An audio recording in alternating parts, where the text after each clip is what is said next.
আশা করছি যে ভুটানের প্রাইম মিনিস্টার, থাইল্যান্ডের প্রাইম মিনিস্টার তাদের সাথে একটা মিটিং এর আমরা এটা অন্তত নিশ্চিত হয়ে গেছে যে এদের সাথে হবে। বিমস্টেক তো আপনি জানেন এটা বে অফ বেঙ্গলকে ঘিরে একটা যে রিজিওনাল একটা গ্রুপ, এবং এই গ্রুপের যথেষ্ট পটেনশিয়াল আছে, কিন্তু যেটা হলো যে মোর দেন 2 ডিকেডস এর পরেও সেই পটেনশিয়ালটা আমরা আসলে অ্যাচিভ করতে পারিনি, বা এটা আমরা যেটা অন্যান্য আসিয়ানের ক্ষেত্রে যেটা দেখা গেছে।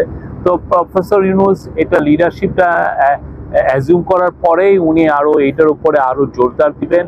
উনি কিন্তু বারবার বলছেন, উনি ইন্টারিম গভর্নমেন্টের প্রধান হওয়ার পরের থেকে বলছেন যে আমাদের আশেপাশে যে রিজিওনাল যে গ্রুপ আছে, সার্ক আছে, বিমস্টেক আছে, এগুলোকে যে করেই হোক রিভাইভ করতে হবে এবং রিভাইটালাইজ করতে হবে, যাতে করে বাংলাদেশ তার কথাগুলো বাংলাদেশের এই রিজিওনাল কোঅপারেশনের ফ্রেমওয়ার্কে যাতে তার কথাগুলো সবাইকে বলতে পারে, তাদের সাথে আরও ট্রেড এবং ইনভেস্টমেন্ট এবং অন্যান্য যে পিপল টু পিপল কোঅপারেশনগুলো যেটা আরও সুদৃঢ় হয়।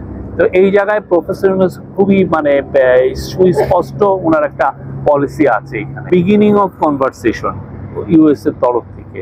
তো আর আমরা এটা যাচাই বাছাই করছি এবং সেই অনুযায়ী এমন আমরা মুভগুলো নিচ্ছি যেটার কারণে আমাদের সাথে ইউএস এর আমরা মনে করি যে সামনে সুসম্পর্ক আরো দৃঢ় হবে, এবং এমন একটা আমরা এই বিষয়টা নিয়ে আমাদের কথাবার্তা, বা আমরা তাদের সাথে এমন একটা সলিউশনে যাব যেটা দুই পক্ষের জন্যই উইন উইন হয়।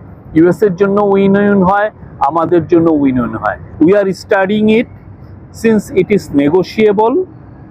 We will negotiate and I am sure we can draft out the best deal.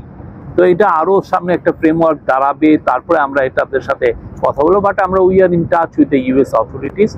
আমরা আশাবাদী এমন যাই হবে সেটা আমাদের দুই পক্ষের জন্যই এটা মঙ্গলজনক হবে।